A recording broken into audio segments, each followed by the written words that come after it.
오늘은 그 하나님의 나라 일곱째 하나님의 나라에서 여자의 후손 창세기 4장에 나오는 부분이죠. 오늘 그 부분을 같이 나누려고 합니다. 여러분, 자, 하나님의 계획은 이 땅에 아담을 중심으로 해서 하나님의 나라를 세우고 그리고 그의 백성들을 이렇게 생육하고 번성하게 하려는 그런 목적을 가지고 세상을 창조하셨습니다. 그런데 사단이 개입해서 결국은 타락하고 무너졌습니다. 그렇다고 하면 하나님께서 계획하셨던 그 하나님의 나라는 실패로 끝나버리고 사라졌을까 하는 거예요. 여러분 어떻게 생각하세요? 타락했어요. 그러면 그 하나님의 나라는 사라졌을까? 그 부분을 한번 우리 오늘 볼 거예요. 여러분 사단은요, 인간의 타락을 통해서 그 근본 하나님 나라의 뿌리 자체를 흔들었어요. 하나님 계획에 결정타를 가했죠. 그런데 그렇게 했을지라도 하나님은 굴하지 않습니다. 하나님 바로 여자의 후손 또는 살아있는 씨, 리빙 시드라고 그러죠. 살아있는 씨를 아담과 하와에게 약속하죠. 그럼을 통해서 다시 내가 무너진 이 모든 것들을 다시 기초를 시작하겠다라고 그런 자신의 의지를 표현합니다. 그게 바로 이제 우리 3장에서 봤던 거예요. 의지 표현을 했어요. 그래서 아담이 자기 아내의 이름을 뭐라고 줘요? 하와라고 불러요. 하와라는 뜻은 생명이란 의미가 있어요. 그러니까 타락함을 통해 죽음을 자기들은 맞이했는데 아니야.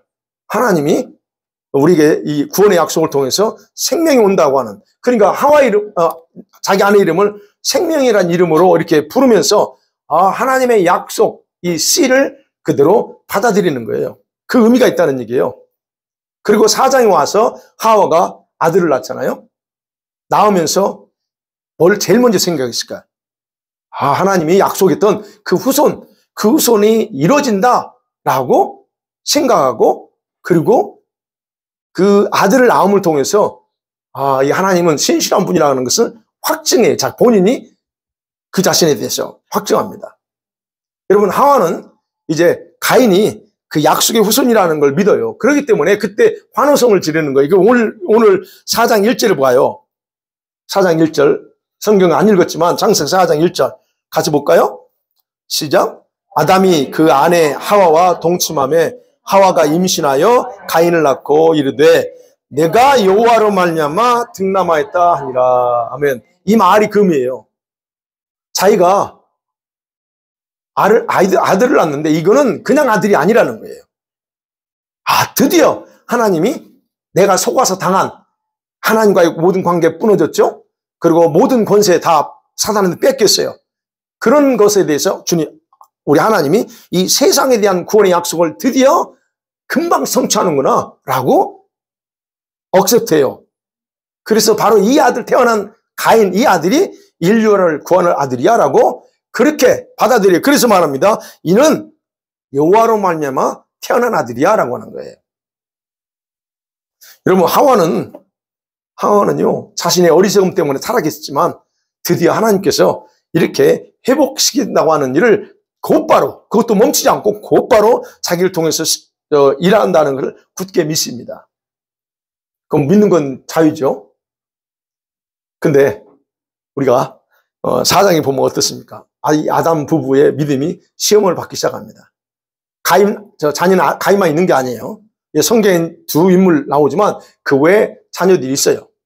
근데 여기서 성경을 기록할 때는 하나님의 구속의 역사를 다루기 위해서 일일이 다 아들을 다 설명하지 않고 중요한 인물들만 기록한 거예요. 그러니까 딸도 있고 다른 아들도 있어요. 근데 그 중에 큰 아들이 이제 바로 그렇다는 거예요. 근데 이제 여러분, 가인이 부모의 기도와 그 기대에 맞게 성장하나요? 아니요. 그러지 못해. 전혀 다른 방향으로 살아가요. 다시 말씀드리면 가인은 분명히 하와 입장에서는 이건 여자의 후손이야, 씨야라고 생각하고 했는데 이게 가인이 전혀 달리 살아. 그러면서 자기 동생 중에 하나 아벨을 죽여버립니다. 그리고 보세요. 사단은 하와이가 그렇게 굳게 믿는 자기 나름대로 믿음이에요. 그거. 근데 그 믿음마저도 역시 파기합니다. 네. 물론 이제 이걸 사장을 요약하는 거예요. 그렇지만 하나님이 또 중단합니까? 그러지 않습니다. 셋이라고 하는 아들을 낳음으로써 다시 희망으로 다시 이렇게 아담과 하와에게 희망을 줘요. 어찌됐든 셋이 출생함을 통해서 이제 새로운 생명이 이게 시작된다고 하는 거. 그거를 우리에게 이제 4장에서는 약속하고 미리 알려주는 거예요.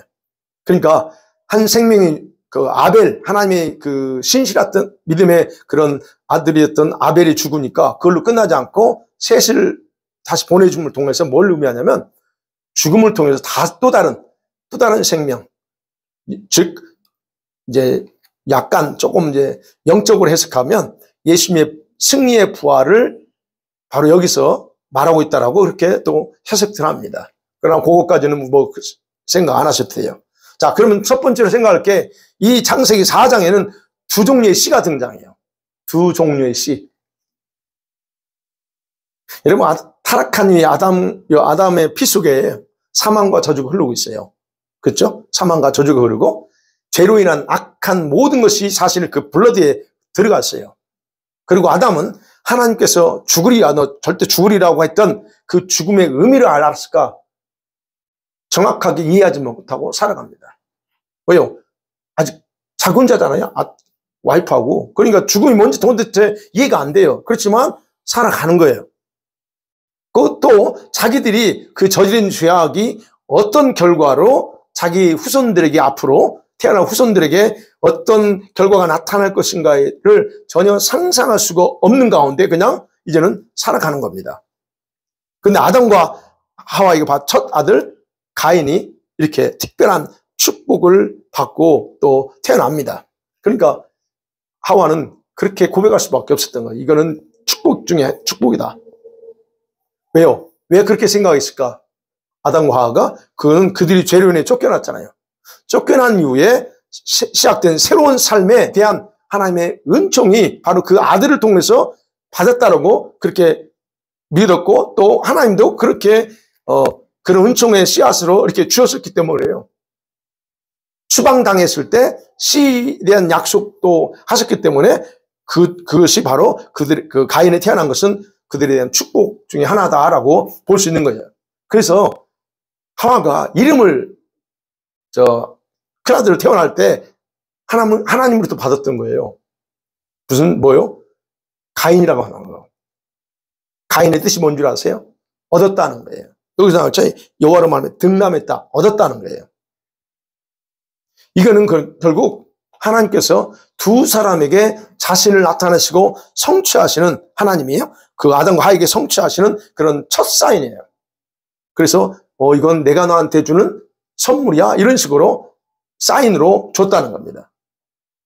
그리고 그의 자녀들 중에서 또 다른 아들이 태어납니다. 그 이름을 뭐라고 그래요? 아벨입니다. 2절에 보면 그가 또 가인의 아벨을 낳았어요. 근데 이제 문제는 여기에서 아벨이라고 하는 이름에서 이 아담과 하와의 그 두 부부의 심각함을 발견할 수 있어요. 뭘 발견해요? 아벨의 뜻이 뭐냐면 무의미하다는 거예요. 무의미함. 네. 한숨이야. 그 뜻을 자기 아들의 이름을 지으면서 얘는 가치 없어. 무의미하고 나한테 무의미하고 그리고 이거는 나한테 한숨밖에 안 돼. 하찮아. 이런 의미를 가진 이름을 지어줘요. 네. 아니 어떻게 그래요? 자기 아들을 지으면서 여러분 다 뜻을 가지고 이름 지었죠? 저도 우리 애들 이름 그냥 안 지었어요. 제가 다 그 이름에 뜻을 두고 제가 했거든요. 근데 아담과 하와가 그 아벨을 이름을 줄 때 그렇게 줘요. 무의미하고 하찮고 한숨밖에 안 나와. 뭐 이런 걸 줘요. 그럼 왜 이렇게 이름을 지었을까? 우리가 성경에 기록은 안 되지만 그동안에 몇 년이 걸렸는지 몰라요. 가인이 몇 살이고 전혀 안 나오니까 자녀를 낳으면서 그동안에 가인 때문에 이 아담과 하와가 엉뚱한 길 가는 그 모습 속에서 상당히 지치고 뭐랄까요? 이 인생 자체가 고달팠다고 하는 것들을 우리가 이제 보는 거예요. 희망을 가졌던 아들이 엉뚱하게 하니까 이제는 어떤 면에서 그렇게 자기들의 그 고달픈 마음을 그대로 표현했을 수도 있어요. 네. 그러니까 죄가 얼마나 무서운가, 타락한 것이 얼마나 무서운가를 실제로 이제 아이들을 살면서 본인들이 그걸 느끼는 거예요. 그러니까 그걸 고달픈 걸 그냥 자기 아들의 이름에다 붙이는 거예요. 또 하나는 바로 가인, 자기가 그렇게 기대했던 여자의 후손이라고 생각했던 그 가인이 자기 기대와는 전혀 다르게 사니까 거기서 실망했어도 그럴 수 있다는 거죠. 여러분, 이 두 부부가 아이들을 키우면서 하나님과 낙원에서 지은 죄에 대해서 이 얘기했을 거예요. 야, 이렇게 했고, 그렇지 않아요? 자기 자녀들, 우리가 어디서 시작됐는지 분명히 그랬을 거예요. 또 그렇게 했대요. 이 부분에 대해서 이제 책을 기록한 분들 얘기 들어보면, 그렇게 했다라고 이제 그래요. 왜냐면 구약 토라, 탈무드나 이런 데 보면, 랍비들이 그렇게 얘기를 해요. 그러니까 이제, 우리가 상식적으로 생각해도 이야기 안 했겠어요? 했을 거예요. 아들 키우면서 하나님에 대해서 얘기하고, 그 에덴, 낙원, 그 생활, 모든 것에서 얘기하고, 근데 거기서 우리가 이렇게 불순종해서 죄를 짓고 이렇게 했어. 그럼 하나님 그것만 했을까요? 하나님과 어떻게 하면 올바른 교제하고 이게 할 수 있는가? 그런 어떤 그 부분들을 분명히 나눴을 거라는 거예요. 그럼 아담과 하와는 그런 모습을 보면서 그렇게 키웠을 거예요. 그런데 아벨은 단순한 마음으로 하나님의 약속을 믿고 그의 마음과 삶을 하나님께 바쳤다는 것을 두 부부가 알았을 거예요. 아벨은 틀려. 신앙심이 달라. 이걸 느꼈을 거고. 근데 가인은 반대야. 이 녀석은 자신의 이름으로 살기를 원한다는 것을 분명히 이 부모가 봤을 때 분명히 알았을 거라는 거예요.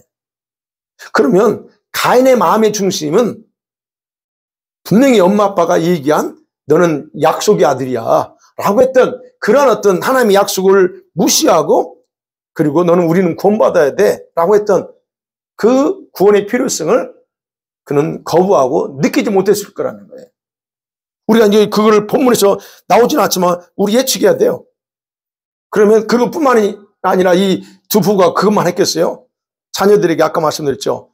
번제 드리고 소산물을 가지고 하나님께 희생제사 드리면서 하나님께 교제하는 거, 예배하는 법 이런 걸 다 가르쳤을 거라는 거예요.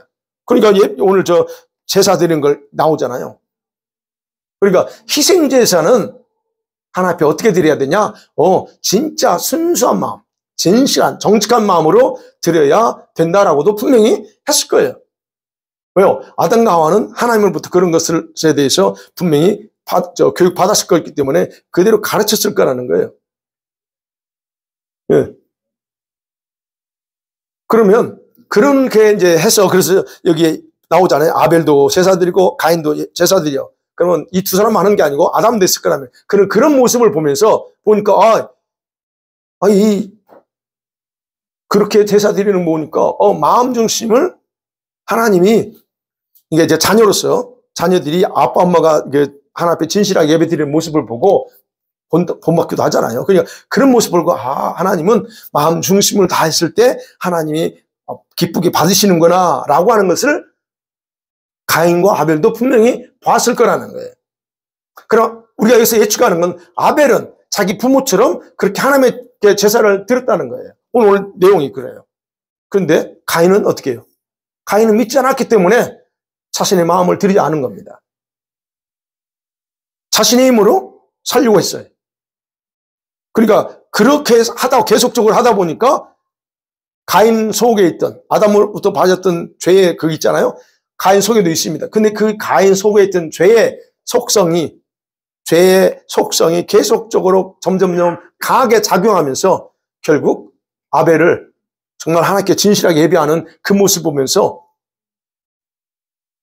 여러분 아벨을 죽이는 거예요. 그러니까 아벨을 미워하는 거죠.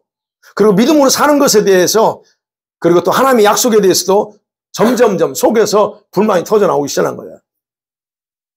예, 반감을 하나님께 대해서 반감 갖고 그런 일이 나오기 시작하는 겁니다. 여러분 그런 거 있지 않아요? 아니 형제들이 이렇게 있어. 한 녀석이 너무 잘하면 속에서 그 질투심도 있고 뭐 그런 거 있어요. 이 지금 가인이 그랬을 거라는 거예요. 그러니까 이러한 가인의 행동은 아담과 하와 아담과 하와가 옆에서 지켜볼 때 어떻게 했어요? 뭘 바뀌어요? 자기들이 죄 지은 타락한 그 죄의 뿌리가 어떻게 우리들 속에서, 자녀들 속에서 움직이는가를 분명하게 감지했다는 거예요. 우리도 봐야 됩니다. 우리가 죄인이잖아요. 그 죄가 우리 자녀들에게도 그대로 나가요, 흘러가. 그래서 우리 아이들을 잘 양육해야 되지만, 이 죄가 더 아이들 속에서 이게 확장되어서 활동하게 허용하면 안 돼요. 해보니까 그래. 늦었지만, 저도.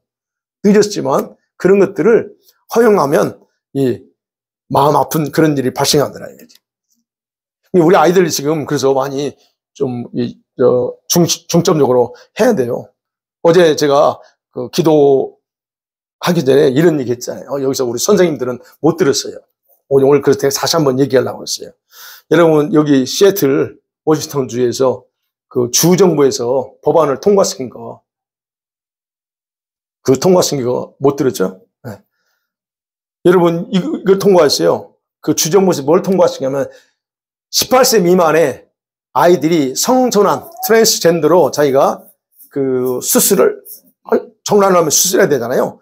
그것에 대해서 부모가 허용을 안 해주면 법으로 부모의 양육권을 박탈하고 그 아이를 부모에게서 떼가지고 아이들 포스터라고 하죠. 그곳에 보내서 거기서 정부에서 양육하고 그리고 그들에게 필요한, 그러니까 수술해야 되고 한 모든 필요한 경비나 모든 걸 다 제공해 준다라고 그 법안을 만들어서 오케이 다 통과해버렸어요. 그럼 제가 어제도 기도하자고 그랬던 게 그거예요. 그러면 바로 밴쿠버 밑에요 지금. 그럼 이거 여기서 그랬으면 여기도 스물스물 안 올라올까? 이게 지금 어디 멀리서 그게 아니고 바로 우리 이 동네에서 하고 있어요. 그런 일. 우리 아이들이 지금 그것도 18세 미만 애들. 참 부모 양육권을 뺏겠대요. 아이고, 참. 근데 또 하나 있었어요. 유엔의 인권위원회에서 그거를, 법안을 각 나라에 인권위원회가 있잖아요. 각 나라에도. 그걸 보낸 거예요. 이거요. 이제 이게 진짜, 이걸 제가 이제 어제 들려주면서 이것도 똑같아요. 18세 미만의 미성년자들이 여러분 그 성관계, 그러니까 나이 먹은 사람들이 미성년자로 할 수 있잖아요. 그러면 그런 행위에 대해서 죄로 여기지 못하게끔 만드는 법안을 또 그 인권위에서 각 나라에 하라고 그랬어요. 뭐냐면 그래요. 18세 미만의 미성년자가 상대 나이가 상관없어요. 그러니까 상대의 동의하에 그런 관계를 하면 그거는 죄가 아니다. 이거를 그다음에 또 매춘 행위도 있잖아요. 우리 길거리에서 하고 나이가 어린 애들도 그런 것에 대해서 허용해라. 이건 죄로. 그러면 내가 했어도 동의해서 했어. 이렇게 해버리면 10살짜리든 11살짜리든 내가 동의했어. 이러면 이건 죄가 아니야. 그 법안을 유엔에서 각 나라 인권위원회에다 보내는 거예요. 그래서 매춘을 허용하게 해라. 네, 그것만 있으면 더 좋은데 더 있어요. 에이즈 환자. 에이즈 환자는 성적 접촉을 통해서 되잖아요. 에이즈 환자가 그런 관계를 통해서 옮길 의도 없이 성관계를 했으면 죄가 아니다라고 이런 법안을 의도 없이 나 옮기려고 한 게 아니야. 본능대로 난 한 거야. 이렇게 옮길 의도 없이 했으면 그건 죄가 아니다. 왜 그럴까요? 그거 차별이야. 그건 차별해서는 안 되기 때문에 그런 사람은 죄로 여기면 안 된다. 지금 유엔에서 더 있어요. 마약 소유지 있죠? 마약을 소지하거나 마약을 사용하는 것도 역시 이제 뭘로 하냐면 함부로 할 수 없게 왜? 그 사람이 인권이야. 마약하는 건 인권이라는 거예요. 그러니까 인권이에요. 내가 그래서 웃기는 줄. 그러면 소권은 없나? 송아지를 어떻게 잡아? 그 송아지 권리 있고, 우리 닭, 그러니까 결국 나중에는 이런 육류를 못 먹게 한다는, 나오는 거예요. 학대. 이게 유엔에서 지금 각 나라에 이 인권위에다 보내서 법제화시키라고 지금 그렇게 했다는 거를, 그 보고 내가, 야, 그래서 어제 그 얘기가 난 거예요. 우리, 이러면 어떻게 교회에, 아이들 학교에 어떻게 보내? 그래서 이런저런 얘기하다가, 이거 우리 교회에서 그러면 교회에서 학교해야 되는 거 아니야? 그 얘기가 나온 거예요, 사실은. 나오다가 얘기하죠. 아, 우리 교회가 학교까지는 너무 부담이 크다. 지금처럼 막 성경 교육하고 이렇게 하는 건 괜찮은데, 아이고, 우리 여기서 학교 홈스쿨링 같은 거잖아요. 이걸 하는 건 좀 무리야. 뭐 이렇게 결론 내렸었어요. 그래서 그건 아이고, 본인들이 알아서 해야지. 부모들이 뭐, 그걸 어떻게 교회에서까지 다 책임져. 이렇게 사실 결론 내리고 그냥 끝냈어요. 근데 마음에는 안타까운 거예요. 이런 지저분한 일들이 지금 일어나고 있는데 왜 이런 짓을 할까 하는 거예요. 그래서 우리 아이들, 이제 자녀분, 지금 어린 자녀분은 심각하게 기도해야 돼요. 심각하게 고민하고. 기도해 보세요. 진짜 또 홈스쿨링을 해야 되면 더 해야 되잖아요. 네, 그런 어떤, 그러니까 제가 무슨 말씀이냐면 이게 그냥 죄에 대한 부분이에요, 이게. 죄가 확장되는 걸 허용하니까 이제는 불법화시키는 거예요. 즉, 의를 불의로 만들고, 그러잖아요? 불의를 의로 바꾸는 이런 어떤 불법이 성하게 만드는 이런 악한 행위들을 지금 하고 있어요. 근데 이 가인의 그런 모습들이 한 사람이지만, 근데 내면에서 죄가 활성화되게 놔두니까 그런 결과로 왔다는 거예요. 자, 그러면 첫 번째 이제 그런 가인과 아벨과에서 그 모습 봤어요. 자, 가인이 하나님께 올바르지 못한 마음으로 제사를 드립니다. 하나님께 기쁘게 받으시나요? 안 받아요. 근데 가인도 알아. 자기가 온 마음을 다해야 아벨처럼 드려야 하나님이 기쁘게 받으신다는 걸 인식하면서도 자기를 바꿀 생각을 하지 않았다는 얘기예요. 그게 이제 문제입니다. 부모로부터 배웠던 믿음으로 사람이만 하나님과 약속, 언약에 대해서도 이게 하나님이 지킨다는 거 알면서도 그걸 거부하기 시작하는 거예요. 사실은. 그러면서 대신에 하나님을 향해서 반감을 갖습니다. 하나님 앞에 반항하고 하나님 앞에서 적개심을 가져요. 그래서 스스로 하나님께서 베푸신 은혜를 그냥 거부하면서 자기 속에서 올라오는 분노, 그런 미움, 그걸 동생 아벨에게 쏟아부으면서 죽이는 거예요. 네. 그럼 우리가 생각해야 돼요. 가인이 왜 이런 죄악을 행했을까? 분명히 거기에 대해서 요한일서 3장 12절에 보면 가인이 아벨을 죽인 이유가 그거 다른 게 아니었어요. 자기 행위는 악하고 아벨은 의롭기 때문이다 그래요. 그 말이 무슨 말이에요? 의롭게 하는 아벨을 보면 자기가 화나는 거예요. 자기도 그렇게 해야 되는데 자기는 악하거든. 그러니까 그 악이 계속적으로 막 속에서 충동질하는 거예요. 자기가 그러면 선함으로 바꾸면 되는데 바꿀 생각은 없고, 근데 저녁만 보면 내가 속에서 의로움 때문에 화가 나. 그래서 결국 죽인 거라고 요한일서 3장 12절 그렇게 얘기하는 거예요. 네. 그러니까 가인은 하나님을 향한 자신의 적개심과 분노를 통제하지 않고 오히려 자기 행위를 정당시키잖아요. 하나님이 와서 얘기할 때, 네 동생 어디 있냐 할 때 그냥 갖다 하나님 앞에 대들잖아요. 그러니까 그런 걸 하나님에 대한 부분을 동생은 화풀이했고, 그리고 또 하나님이 동생 어디 있냐 물어볼 때 하나님을 향해서는 또 그렇게 자기 그런 분노, 의롭지 못한 걸 그들이 표현했다는 거예요. 그러니까 결국 가인의 이런 모든 행동 하나하나가 결국은 하나님과의 약속, 이 여호와로 말미암아 등남했던 여자 우선이라고 했던 하와의 그런 그 가르침을 거부하고 있는 그런 모습을 우리가 분명히 볼 수 있다는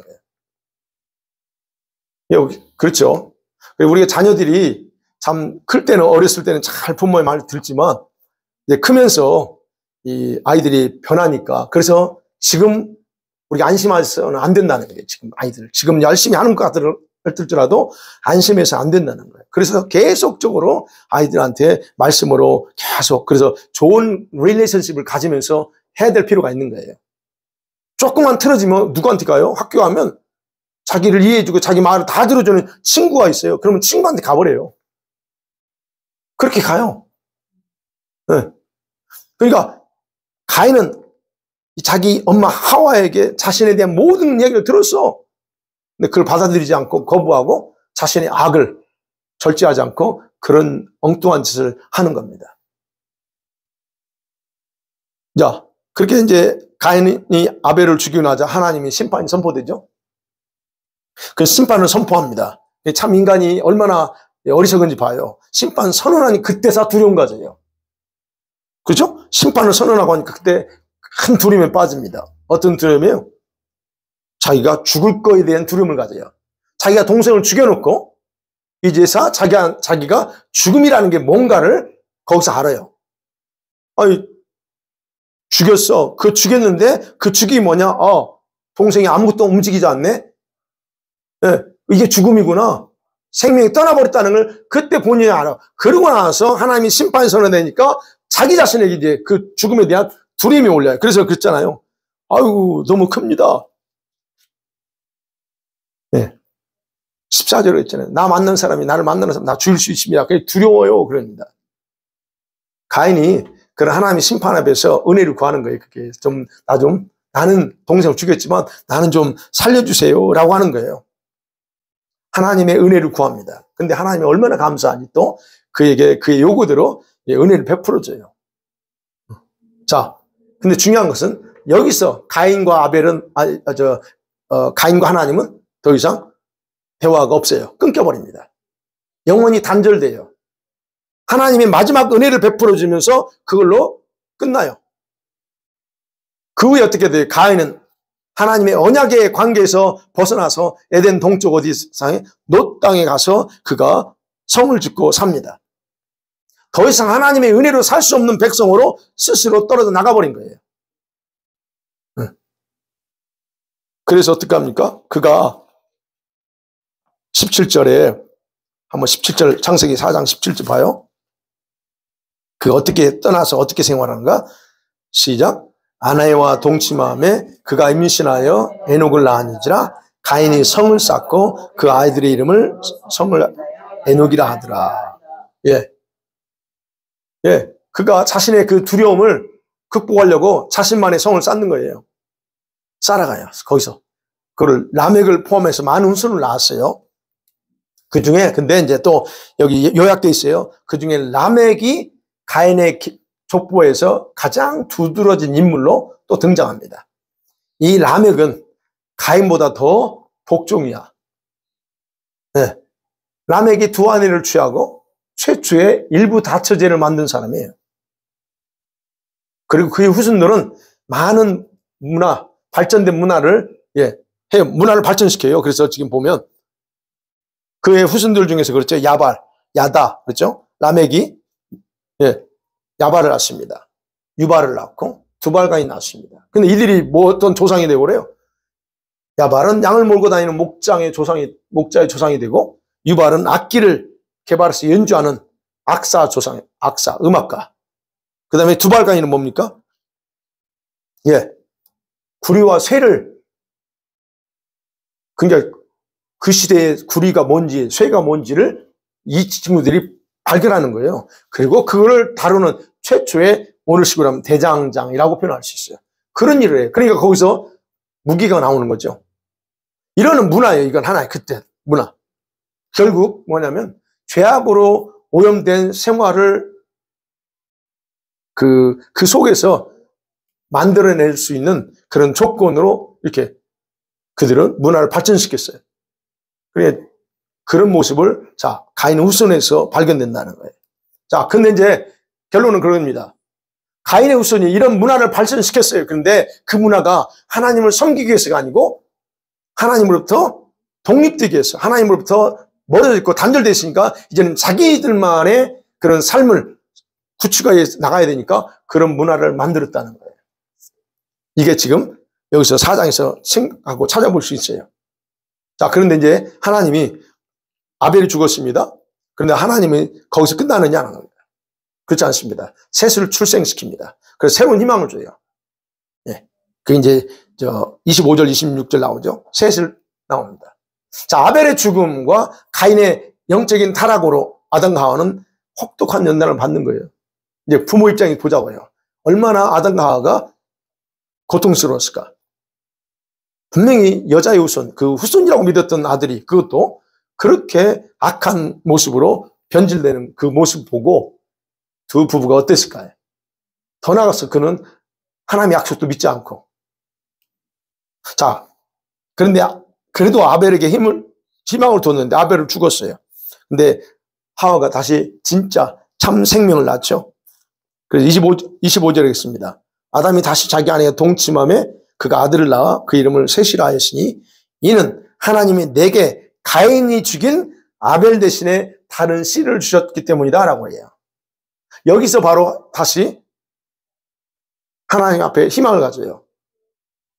자기가 무의미하다라고 여겼던 그 아이들이 믿음의 수순이었고 믿음을 양육했어야 되는데 이게 가인에 의해서 죽임당해요. 그래서 나오는 거예요. 아벨 대신에 그래요. 이게 무슨 말이야? 아벨이 신실했다는 거 부모가 아는 거예요. 이런 아들이 바로 가인이 있어야 되는데 아니었는데 바로 그런 아들 죽었어. 그런데 그래서 그런 신실했던 아들 대신에 다른 씨를 줬다라고 고백하는 거예요. 그러니까 결국 하나님은 아벨 대신에 다른 아들을 주시면서 결국 아벨을 대신할 아들이라는 걸 하와가 깨달은 거예요. 그래서 이 아들 이름을 셋이라 불러요. 이 아들이 아벨처럼 하나님만 바라보고 하나님의 후손으로서 일어날 거다라고 희망을 갖는 이름을 줘. 그래서 셋이라고 그래요. 셋이라고 하는 이름 뜻이 뭔 줄 아세요? 다시 세우다라는 뜻이에요. 대치하다. 다시 새로운 걸로 대치하다. 정렬시키다. 또는 그러니까 보상으로 주어진 자라는 아들이 이게 셋이에요. 그러니까 이 셋의 탄생으로 그들은 소망이 다시 살아난 거예요. 왜냐하면 그 후에 나오는 게 그의 후손들이 하나님을 경외하기 때문에 그래요. 네. 그리고 이제 여러분 셋이 아들을 낳습니다. 26절에 셋이 어느 순간에 아들을 낳습니다. 그 이름을 에노스라고 말합니다. 근데 에노스 26절 마지막 절 같이 볼까요? 시작. 셋도 아들을 낳고 그 이름을 에노스라 했으니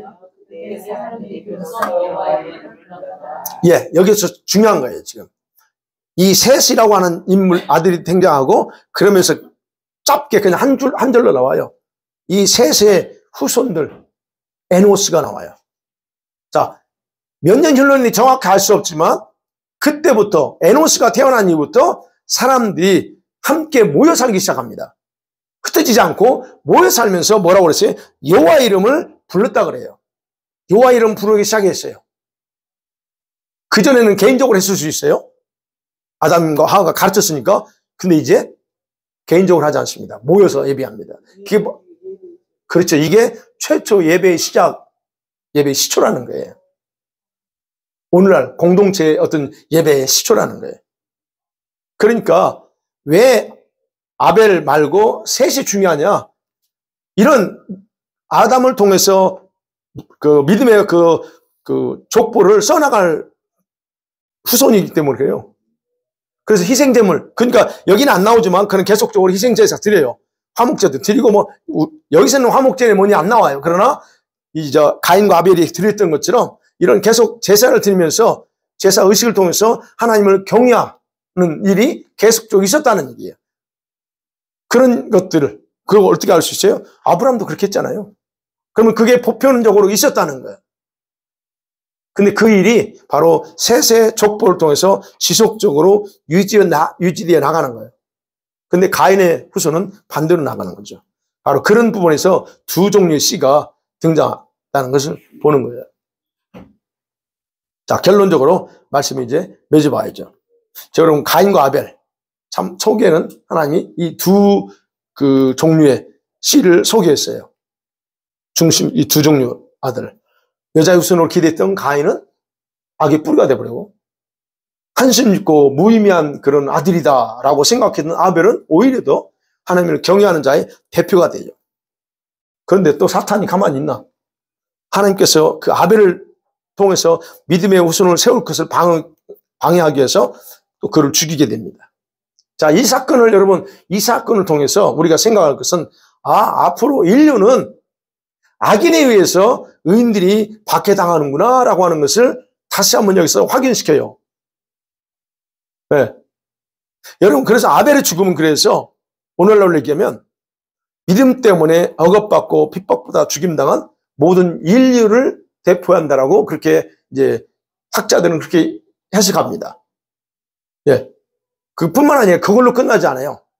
하나님에 대한 사랑 때문에 죽임당한 예수 그리스도. 아벨은 예수 그리스도의 모형이다라고 그렇게 해석을 해요. 가인이 그렇게 했어야 되는데 후손으로서 그러지 않고 변질되잖아요. 근데 그 대신 오히려 믿음으로 살다가 죽임당한 아벨이 바로 예수님의 모형이다라고 예수님도 장차 여자의 후손으로 오실 그 예수님도 이렇게 죽을 거라고 하는 것을 보여준다라고 그렇게 해석을 합니다. 3장에서는 여자의 후손의 약속을 통해서 하나님의 은혜를 얘기했어요. 근데 4장에서는 비록 사단이 방해해서 죽임을 아벨이 당했지만 그럼에도 불구하고 그를 통한 하나님의 구원의 방향은 계속적으로 흘러가고 있었다. 중단되지 않는다는 거예요. 네. 그걸 바로 셋을 보내면서 계획은 진행시킵니다. 사단이 계속적으로 하나님의 계획을 방해할지라도 하나님은 또 다른 방법, 또 다른 어떤 길을 통해서 자신의 계획을 이루어나가신다는 걸 볼 수 있다는 거예요. 그래서 하나님의 역사는 결코 어떤 방해에서도 멈추지 않는다는 걸 우리가 생각합니다.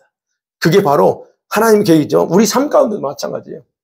저와 여러분 삶 가운데서 하나님께서 우리가 때로는 무지합니다. 인간이라 무지해요. 하나님 음성도 못 듣고 그럴 때 무지해서 놓칠 때 있어요. 그럴 때 실패로 내버려 두지 않고 주님은 또 다른 방법을 강구해서 다시 돌아오게 하거나 돌이키게 하고 아니면 또 다른 방법으로 우리를 훈련시키고 하는 이런 모습들이 이게 하나님 계속적으로 행하시는 방법이다 하는 거예요.